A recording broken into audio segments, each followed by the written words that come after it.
Here's a little bucket of questions. Are there snacks in here? Oh, boys, here we go. Ready for this? No. God, I'm nervous. Go on then. When you're in a rut, where do you look for inspiration? I find that the situation, the landscape always helps. I don't know if I've ever really particularly struggled because I find like when you come on set and then the other actors are there and they've got their ideas and then the director, and so normally, it all kind of comes together.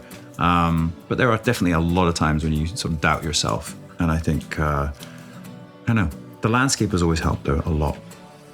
From getting the script to stepping onto the set, are there any steps you personally follow to prep for your roles? Oh, I'm instinctual, baby. But I guess you do a lot of prep in terms of like the stunt training, Oh, yeah. and the weapon training, and all that stuff must really inform young Ian. Yeah, you've got languages, accents, choreography when it comes to stunts, horse riding. All of this is massive amounts of prep. Yeah. Don't undersell yourself, eh? I do read the whole script in its entirety. I swear to God, I do. And then I sort of let it all go, and then see what happens when on the set and improvise with my actor. Isn't that a Bruce Lee quote or something like that? You're supposed to like learn everything about something and then forget it all? I think he said, "Hey, yeah," that was his quote. Are you able to leave your character with the final cut of the day, or do you bring them with you throughout filming the season? I'm not entirely sure I even arrive with my character, never mind leave with my character. No, I'm pretty good at arriving, picking Roger up and leaving him right where I left him. But do you think you have some of Roger in you, or vice versa? Don't make a joke. Don't. Never mind. Forget it. Forget it. Just take the thing. Okay, I so set myself up for that one. I should know better. It's been 9 years. When we first met, I thought, blank. What was your impression of me? Okay, when we first met, Yeah, you have to answer I this thought, now. look at those beautiful eyebrows. The most shapely eyebrows of all time. For those of you who don't know, I had my eyebrows plucked for the first scene of the show that I was on. And if you look back, my eyebrows were on fleek. I looked amazing. You did. That was but then my they grew first back. thought. And I was thinking, where do you get them done? I think you should come with me on my next trip, and then, yeah, the last couple of scenes we can have our eyebrows on fleek. Great. What has been the most challenging thing about playing your character? Apart from working with me. I never work with children or animals. I've got both. The most challenging thing about playing Brianna has been, honestly, I think I've played her from such an age range. I've played her from like 16 to 30 odd. She's become a mother in that time, and she's been through so much. So I think just playing her through the years, through flashbacks and time period changes, has been a great challenge. Rachel is very different to who I am. Playing somebody who speaks in plain speech was something to very much get used to, kind of getting your mouth around the kind of sometimes awkward syntax. You know, the body language of the time, and, you know, Quakers do have quite specific beliefs, and she is very religious, and that informs a lot of who she is. So that was a big learning curve, but also quite tricky, and I've never played a character that was kind of so rooted in religion and tradition and all those other things. Her and Jamie have a Bible verse for any situation.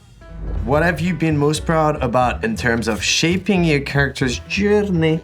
The fact that she was like the devil's child, daughter of Leary, Yeah. a bit of an absolute nightmare, but really fun to play that to someone that like everyone was hating, that the audience were like, if you were my daughter, I'd slap you in the face. I remember getting that message. And then now it being that they quite like Marcelite. What is a moment during filming where you had a breakthrough with your character? It was probably coming into season 6, I think, where Roger, really started to sort of adapt to his environment. I think up to that point he was struggling. He was a bit of a fish out of water.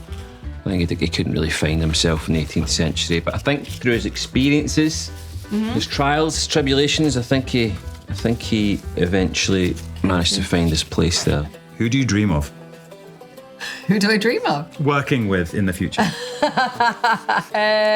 Kate Winslet. Yeah, good one. You again.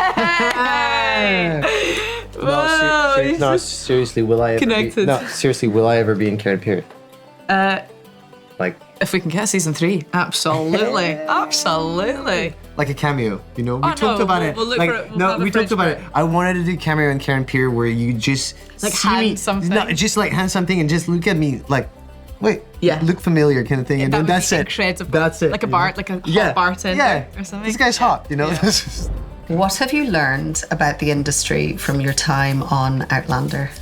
I'm not really sure about the industry, but I guess working on a TV show like this that lasts this long, that it takes a lot of stamina, a lot of endurance, commitment, and you just never know where it's gonna go. I always thought Outlander was gonna end after like 1 or 2 seasons, and 11 years later, still here. Katrina and Sam, they have passed on so much advice to me throughout the years and continue to do so. All of their little tips and tricks and secrets Nice. have been very helpful throughout. I am most impressed, Katrina, by your ability to bring great emotional depth to the character. How do you do that? We've talked about the music you listen to get into those moments. I mean, I think over the years, what I've learned is not to chase it. Yeah. The worst thing you can see in a script is they cry here. Yes. Because that's the result, right? And I think you never want to just chase the result. You're going just to be in that feeling. And honestly, if you cry, you cry, and if you don't, you don't. Yeah. But if you're feeling it truthfully, that'll communicate across. And that's, I think, been the biggest thing I've learned on this show, is not to chase those moments. Beautifully answered. Thank you. Thank you very, very much. Thank you.